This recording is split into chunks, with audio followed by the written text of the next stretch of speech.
सर्वे भवन्तु सुखिनः सर्वे सन्तु निरामया सर्वे भद्राणि पश्यन्तु मा कश्चित् दुःख भाग भवेत्। मु ज्योतिर्विद पुरोधा श्री उपेन्द्रनाथ दास मोर चैनल उपेन्द्रनाथ ज्योतिष केन्द्र को आपण मानकु हार्दिक स्वागत जनाउछि।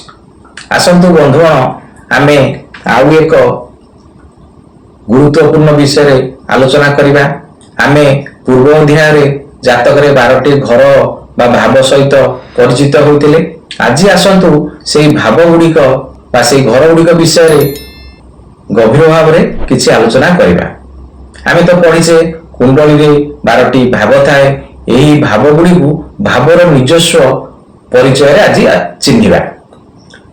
यही 12टी भाव को यही भाव में विभक्तिकरण करा जायछि, यथा केंद्र भाव, त्रिकोण भाव, आउ त्रिक स्थान, दुष्ट स्थान, पंथर, अवक्लीन, उपचय आउ चतुरस्र।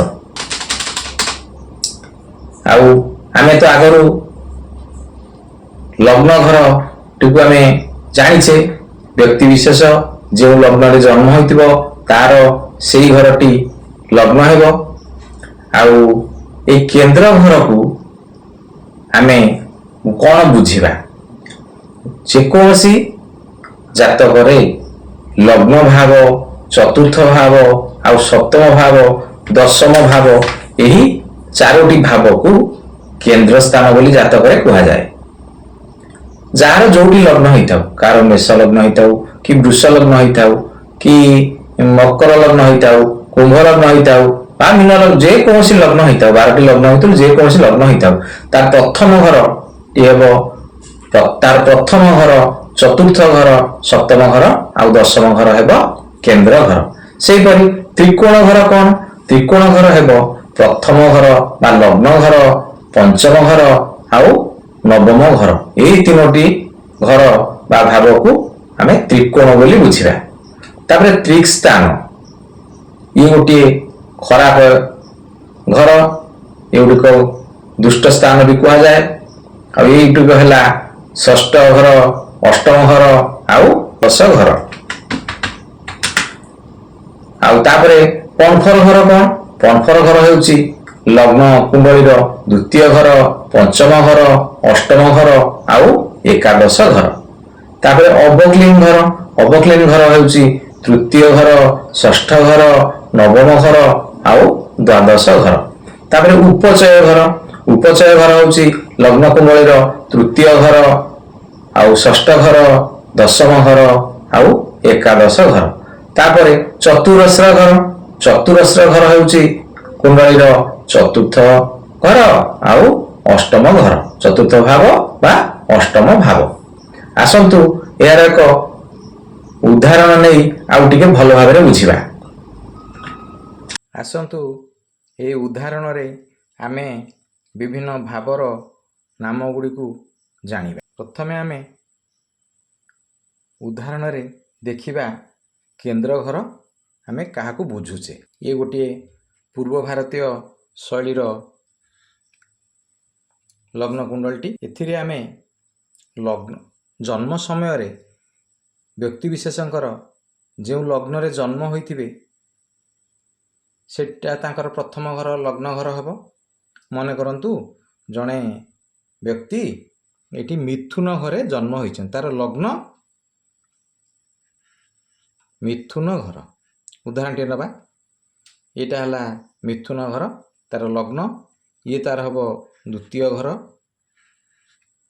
ये हबो तृतीय घर, ये हबो चतुर्थ घर, ये हेबो पंचम घर, ये हेबो षष्ठ घर, ये हेबो सप्तम घर, ये हेबो अष्टम घर, ये हेबो नवम घर आउ ये हेबो दशम घर, ये हेबो एकादश घर आउ ये हेबो द्वादश घर। एपरि कुंडलटी तार हेबो काईना सी मिथुन लग्न रे जन्म होइछि। आमे तो आगु जानिछे एटा हला मेष घर, ये हला वृष घर, ये हला मिथुन घर, ये हला कर्कट घर, ये हला सिंहर घर, ये हला कन्यार घर, ଆଉ ଇଏ ହେଲା ତୁଳାର ଘର, ଇଏ ହେଲା ବିଛାର ଘର, ଇଏ ହେଲା ଧନୁର ଘର, ଇଏ ହେଲା ମକରର ଘର, ଇଏ ହେଲା କୁମ୍ଭର ଘର, ଇଏ ହେଲା ମୀନର ଘର। ଏ 12ଟି ଘର। ମିଥୁନ ଲଗ୍ନ ହେଲେ ତାର ପ୍ରଥମ ଘରଟି ଏଇ ଗୋଟିକ ହେବ ଲଗ୍ନ ଘର। ଆମେ ତ ଆଗରୁ ଜାଣିଛେ ଲଗ୍ନ ଘରଟି କେମିତି ହେବ। ତାପରେ ଆମର ସୂତ୍ର ହେଉଛି ପ୍ରଥମ ଘର, ଚତୁର୍ଥ ଘର, ସପ୍ତମ ଘର ଆଉ ଦଶମ ଘର। ଏଇ 4ଟି ଘର ହେବ କେନ୍ଦ୍ରର ଘର। ତାହେଲେ ଏଇ ଉଦାହରଣଟିରେ ଆମର କେନ୍ଦ୍ର ଘର କିଏ ହେଲା? ନାଇଁ ଦେଖନ୍ତୁ 1 ନମ୍ବର ଘର ଇଏ ହେଲା ଗୋଟିଏ କେନ୍ଦ୍ର ଘର। ତାପରେ 4 ନମ୍ବର ଘର ଇଏ ହେଲା ଗୋଟିଏ କେନ୍ଦ୍ରର ଘର। ତାପରେ 7 ନମ୍ବର ହେଲା ଇଏ ଗୋଟିଏ ହେଲା କେନ୍ଦ୍ରର ଘର। ଆଉ 10 ନମ୍ବର ହେଲା ଇଏ ହେଲା ଗୋଟିଏ କେନ୍ଦ୍ରର ଘର। ବୁଝିଲେ? ଲଗ୍ନ ଘର, ଚତୁର୍ଥ ଘର, ସପ୍ତମ ଘର ଆଉ ଦଶମ ଘର। ଆମେ ମିଥୁନ ଲଗ୍ନ ନେଇଛେ ବୋଲି ସିନା ଏଇଟା ଆମେ ଏଠି 1 ନମ୍ବର, 4 ନମ୍ବର, 7 ନମ୍ବର, 10 ନମ୍ବର ହେଲା କେନ୍ଦ୍ର ଘର। କିନ୍ତୁ ଯଦି ବ୍ୟକ୍ତିବିଶେଷ ଏଇ ଘରଟିରେ ତାର ଯଦି ମେଷ ଲଗ୍ନରେ ଜନ୍ମ ହୋଇଥିବ ତାର ଏଇଟା ହେବ ତାର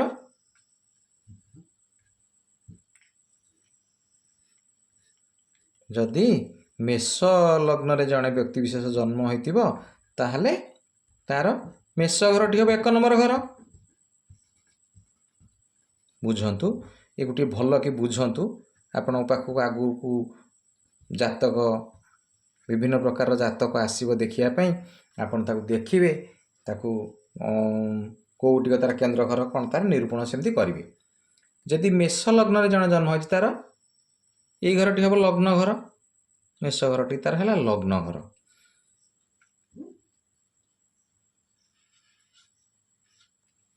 ତାହେଲେ ତାର ଚତୁର୍ଥ ଘର କିଏ ହେବ?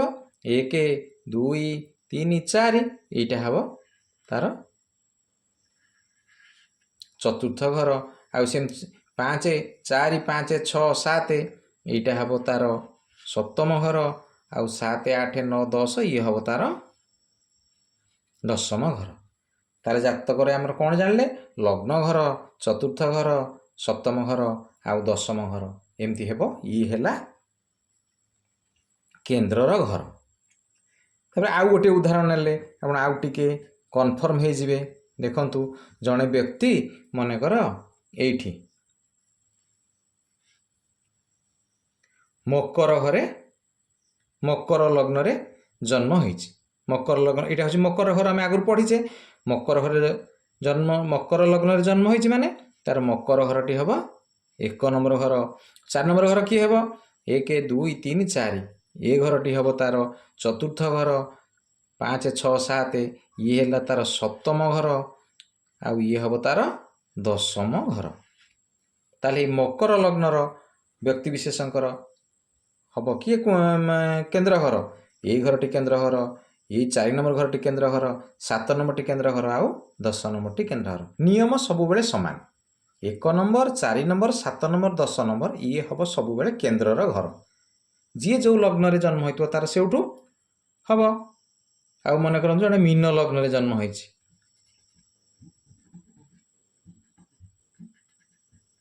ଜଣେ ମୀନ ଲଗ୍ନରେ ଜନ୍ମ ହୋଇଛି, ଏଇଟା ହେବ ତାର 1 ନମ୍ବର ଘର।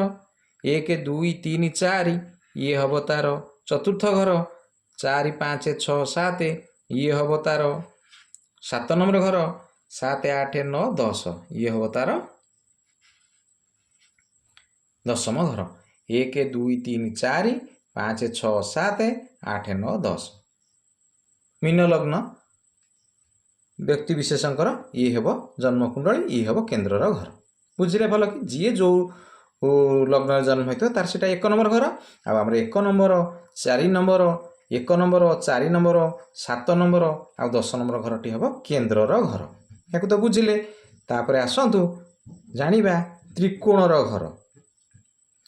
ତ୍ରିକୋଣର ଘର ମନେ କରନ୍ତୁ ଜଣେ ବ୍ୟକ୍ତି ଜନ୍ମ ହୋଇଛି ଏଇଠି ମେଷ ଲଗ୍ନରେ ଜନ୍ମ ହୋଇଛି, ତାର ଏଇଟା ହେବ 1 ନମ୍ବର ଘର, ଲଗ୍ନ ଘର।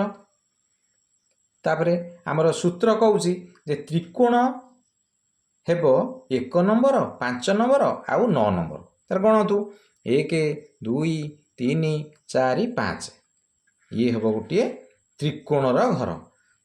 तापर 9 नंबर घरटी ये 5 6 7 8 9 ये है 9 नंबर घर। ताहले आम जातक कौन जानिले त्रिकोण घरटी है केमिति 1 नंबर घर 5 नंबर घर आउ 9 नंबर घर। प्रत्येक कुंडली रे 1 नंबर 5 नंबर 9 नंबर घर सर्वदा त्रिकोणर घर। मन करंतु जणे कर्कट लग्न रे जन्म होइछि। आ गोटे उदाहरण नौचे बुझिया पे टिके सुविधा हेबो। मन करंतु एठी मन करंतु एटे कर्कट लग्न रे जन्म होइछि। ये हम तार लग्न घर। ताहले 5 नंबर घर टी कि हेबो 1 2 3 4 5 तापई ये हम तार पंचम घर 5 6 7 8 9 ये घर टी हम तार 9 नंबर घर। ताहले आमर कर्कट लग्न व्यक्ति विशेषकर ताले आमर त्रिकोण किए हम ये घरटी हम आउ ये घरटी हम आउ ये घरटी हम त्रिकोणर घर। त्रिकोणर घर सर्वदा 1 नंबर 5 नंबर आउ 9 नंबर होता है। लग्न जोठू हम से आपण गणी गणिका जी। तापर त्रिक स्थान बुझा। त्रिक स्थान कौन त्रिक स्थान केमती देखा आमर त्रिक स्थान हूँ षष्ठ घर अष्टम घर आउ द्वादश घर।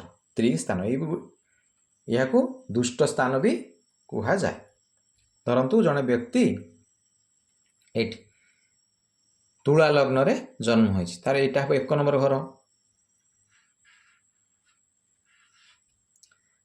ताले एटा है 1 नंबर घर।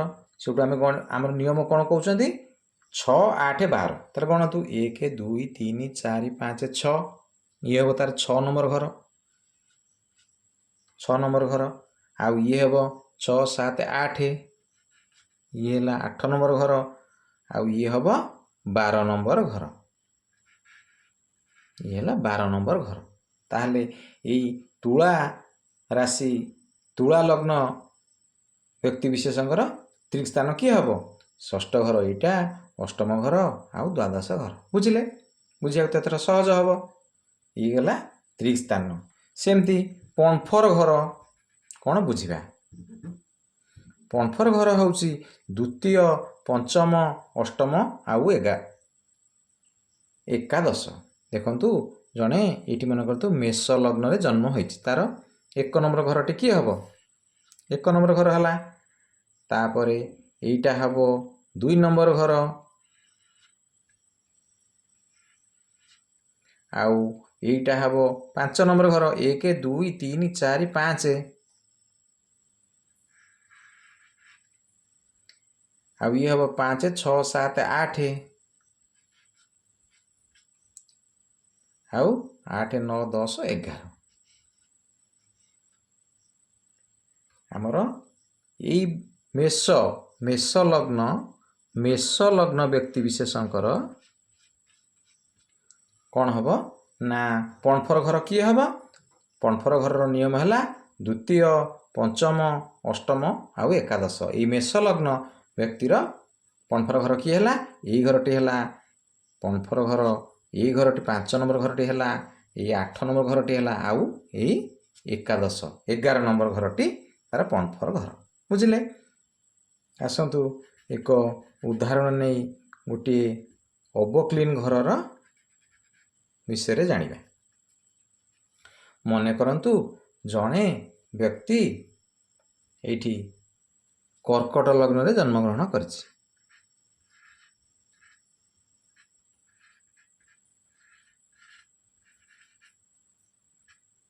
कर्कट लग्न रे जन्म ग्रहण करिछि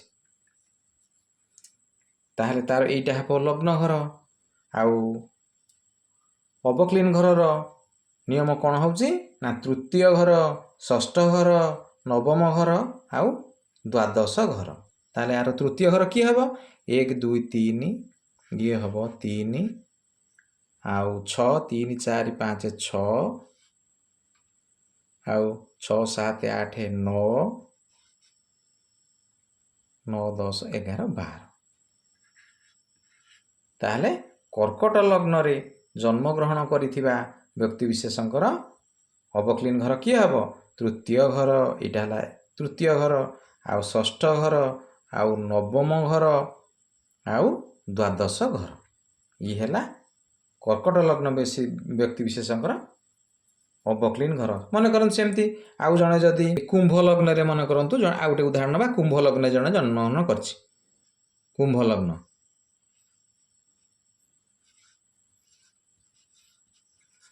ତାହେଲେ ତାର ତୃତୀୟ ଘର କିଏ ହେବ? 1 2 3, ଇଏ ହେଲା ତୃତୀୟ ଘର। ଆଉ 3 4 5 6 ଇଏ ହେଲା ଷଷ୍ଠ ଘର, 6 7 8 9 ଇଏ ହେଲା ନବମ ଘର, ଆଉ 9 10 11 12। ତାହେଲେ କୁମ୍ଭ ଲଗ୍ନରେ ଜନ୍ମଗ୍ରହଣ କରିଥିବା ବ୍ୟକ୍ତିବିଶେଷଙ୍କର ଅବକ୍ଲିନ ଘର କିଏ ହେଲା?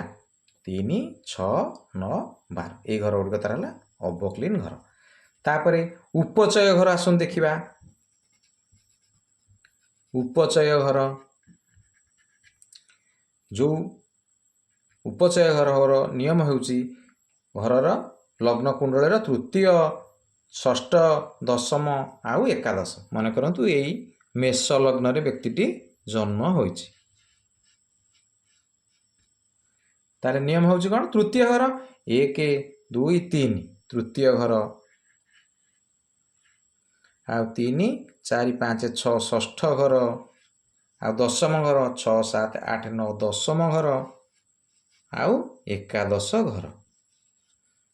ଇଏ ହେବ ମେଷ ଲଗ୍ନରେ ଜନ୍ମଗ୍ରହଣ କରିଥିବା ବ୍ୟକ୍ତିବିଶେଷଙ୍କର ଉପଚୟ ଘର।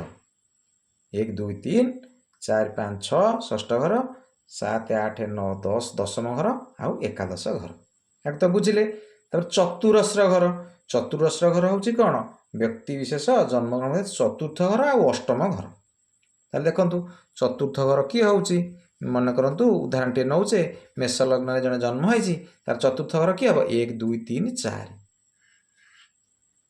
ଆଉ ଅଷ୍ଟମ ଘର 1 4 5 6 7 8। ଏ ହେବ ମେଷ ଲଗ୍ନରେ ଜନ୍ମଗ୍ରହଣ କରିଥିବା ବ୍ୟକ୍ତିବିଶେଷଙ୍କ ଚତୁରସ୍ର ଘର।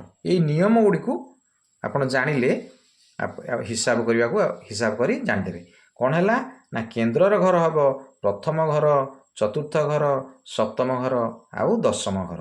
ସେହିଭଳି ତ୍ରିକୋଣର ଘର ହେବ 1 ନମ୍ବର ଘର, 5 ନମ୍ବର ଘର, ଆଉ 9 ନମ୍ବର ଘର। ସେମିତି ତ୍ରିକ୍ ସ୍ଥାନର ଘର ଗୁଡ଼ିକ ହେବ ଷଷ୍ଠ ଘର, ଅଷ୍ଟମ ଘର, ଆଉ ଦ୍ୱାଦଶର ଘର। ସେହିଭଳି ପଣ୍ଫର ଘର ଗୁଡ଼ିକ ହେବ ଦ୍ୱିତୀୟ ଘର, ପଞ୍ଚମ ଘର, ଅଷ୍ଟମ ଘର, ଆଉ ଏକାଦଶର ଘର। ଅବକ୍ଲିନ ଘର ହେବ ସେମିତି 3 ନମ୍ବର ଘର, 6 ନମ୍ବର ଘର, 9 ନମ୍ବର ଘର, ଆଉ 12 ନମ୍ବର ଘର। ସେମିତି ଉପଚୟ ଘର ହେବ 3 ନମ୍ବର ଘର, 6 ନମ୍ବର ଘର, 10 ନମ୍ବର ଘର, ଆଉ 11 ନମ୍ବର ଘର। ଚତୁରସ୍ର ଘର ଗୁଡ଼ିକ ହେବ 4 ନମ୍ବର ଆଉ 8 ନମ୍ବର। ଏଗୁଡ଼ିକ ମନେ ରଖନ୍ତୁ। ଆଉ ଆପଣ ଘରେ ଗୋଟିଏ ଖାତାରେ ଏମିତି ପ୍ରାକ୍ଟିକାଲ କରିକି ନିଜେ ନିଜେ ଦେଖନ୍ତୁ, ଆଉ ଆପଣଙ୍କର ଚଞ୍ଚଳ ମନେ ଯିବ। ଏମିତି ଘରଟିଏ କରିବେ, କରିକି ଲଗ୍ନ ଗୋଟିଏ ଘର ଲେଖିବେ, ତାପରେ ହିସାବ କରିକି ଗଣିକି ଆଣ୍ଟି କ୍ଲକ୍ ୱାଇଜ୍ ସବୁ ଘର ଗୁଡ଼ିକ ଗଣିଦେବେ। ଗଣିଦେଲା ପରେ ଏଇ ନିୟମ ଅନୁସାରେ ଆପଣ ଦେଖିବେ, ଜାଣିପାରିବେ ଯେ କେମିତି ହେଉଛି। ଏଇଟା ପ୍ରାକ୍ଟିକାଲ କରନ୍ତୁ। ଏଠି ଖାଲି ଦେଖିଲେ ଯେ ହେବ ନାହିଁ, ଆପଣ ଘରେ ବି ଗୋଟିଏ କାଗଜ କଲମରେ ଏମିତି ଘରଟିଏ କାଟି ତାକୁ ପ୍ରାକ୍ଟିକାଲ କରି ନିଜକୁ ନିଜେ ଦେଖନ୍ତୁ, ଦେଖିଲେ ଅଧିକା ମନେ ରହିଯିବ। ଏଗୁଡ଼ିକ ତ ବୁଝିଲେ। ତାପରେ ଆସନ୍ତୁ ଏଇ ତ୍ରିକୋଣ ଘର ଗୁଡ଼ିକ ପୁଣି 4 ପ୍ରକାରର ତ୍ରିକୋଣ ଘର ବୋଲି ତାକୁ ବିଭାଗୀକରଣ କରାଯାଇଛି, ଯଥା ଧର୍ମ ତ୍ରିକୋଣ, ଅର୍ଥ ତ୍ରିକୋଣ, କାମ ତ୍ରିକୋଣ, ଆଉ ମୁଖ୍ୟ ତ୍ରିକୋଣ। ଆଉ ଧର୍ମ ତ୍ରିକୋଣ ଘର ଗୁଡ଼ିକ ହେଲା 1 ନମ୍ବର ଘର, 5 ନମ୍ବର ଘର, ଆଉ 9 ନମ୍ବର ଘର। ଆଉ ଅର୍ଥ ତ୍ରିକୋଣର ଘର ହେଲା 2 ନମ୍ବର ଘର, 6 ନମ୍ବର ଘର, ଆଉ 10 ନମ୍ବର ଘର। କାମ ତ୍ରିକୋଣର ଘର ହେଲା 3 ନମ୍ବର ଘର, 7 ନମ୍ବର ଘର, 11 ନମ୍ବର ଘର। ଆଉ ମୁଖ୍ୟ ତ୍ରିକୋଣର ଘର ହେଲା 4 ନମ୍ବର ଘର, 8 ନମ୍ବର ଘର, ଆଉ 12 ନମ୍ବର ଘର। ଆସନ୍ତୁ ଗୋଟିଏ କୁଣ୍ଡଳୀରେ ତାକୁ ବୁଝିବା।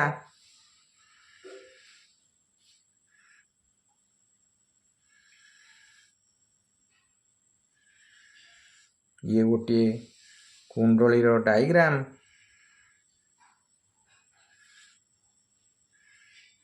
कुंडलीर डायग्रामटीए एथिरे आमर धर्म त्रिकोण कौन ना 1 नंबर घर लग्न घर आ 5 नंबर घर आ 9 नंबर घर जड़े व्यक्ति ये मेष लग्न रे जन्म होइछि धरंतु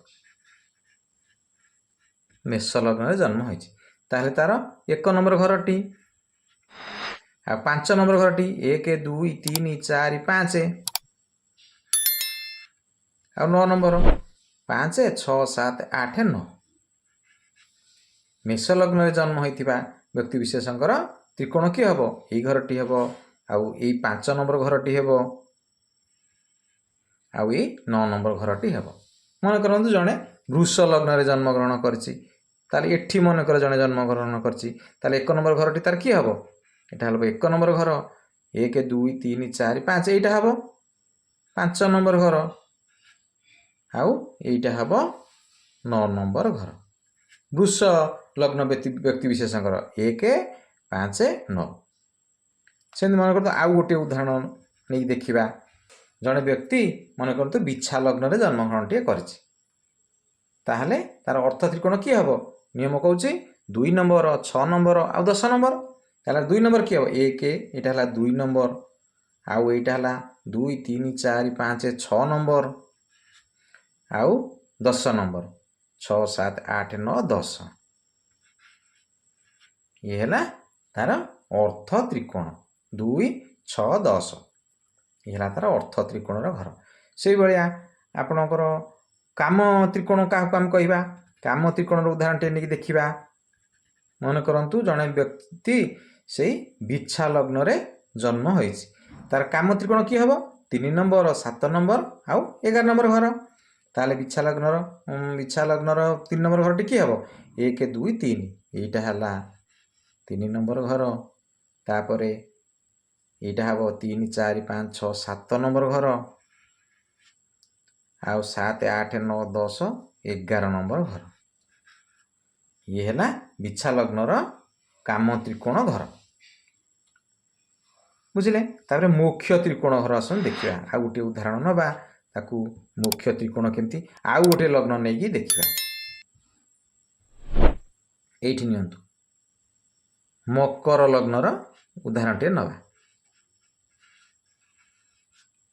मकर लग्न आर मुख्य त्रिकोण कि हबो नियम कहउछि मुख्य त्रिकोण हबो 4 8 12 ताला गणतु एटा मकर लग्न जन्म तार 1 नंबर घर हबो एटा ताले 1 2 3 4 एई घरटी आ 8 नंबर घर 4 5 6 7 8 नंबर घर आउ 12 नंबर घर 8 9 10 11 12 ये हबो तार मुख्य त्रिकोण घर बुझले मन रहला कौन जानले आमर धर्म त्रिकोण हला 1 5 9 अर्थ त्रिकोण हला 2 6 10 काम त्रिकोण हला 3 7 11 आ मुख्य त्रिकोण रो घर हला 4 8 आ 12 आउ मोर ही चैनल टी को आपण माने बारंबार देखंतु देखि देखि मने रखंतु आ देखि सुनी सुनी बहुत कथा मने रखी हबो आगो को एते जातक विश्लेषण करिवे एई घर गुडी को जानिबा निहाती जरूरी अति आवश्यक मध्य तेणु आप जदि एति बड़ किछि मूलरू मने न रखे किछि न बुझी पारिबे ताहले आगो को आपण मानको बहुत कष्ट हेबो जेते बेले आपण पाखरे 20 मिनिट समय स्थिर समय थिबो सेते बेले आपण वीडियो टी देखंतु आ तत्तरिया रे आ ए वीडियो टी देखंतु नाही देखिले किछि बुझी पारिबे नाही किछि मने रखि पारिबे नाही आउ देखिबाटा वृथा जीवो आपण स्थिर होई बसिबे को हाथ रे 20 मिनिट स्थिर समय थिबो खाता कलम टे धरि बसिबे बसंतु आउ एही वीडियो टी देखंतु आउ एहार किछि टिप्स आपण टिपिकी रखंतु आउ देखि देखि आपण बहुत कथा मने रखंतु हो जे माने मोर एही चैनल टी को लाइक करनाहांती से माने लाइक टे करंतु आउ अन्य मानको नॉलेज पई शेयर टे करंतु आउ सब्सक्राइब करंतु जहा कि मोर आगामी वीडियो गुडी को सहज रे देखि पारिबे आउ आगो को आमे एही द्वादश भाव विषय रे आउ किछि आलोचना करिबा को घरु कोन देखा जाए ସେ ଗୋଟିଏ ମହତ୍ୱପୂର୍ଣ୍ଣ ବିଷୟ। ଆର ଅଧ୍ୟାୟରେ ଆଗାମୀ ଅଧ୍ୟାୟରେ ଆମେ ଏହାକୁ ପାଠ କରିବା। ହଉ ରହୁଛି। ମୁଁ ଜ୍ୟୋତିର୍ବିଦ ପୁରୋଧା ଶ୍ରୀ ଉପେନ୍ଦ୍ରନାଥ ଦାସ।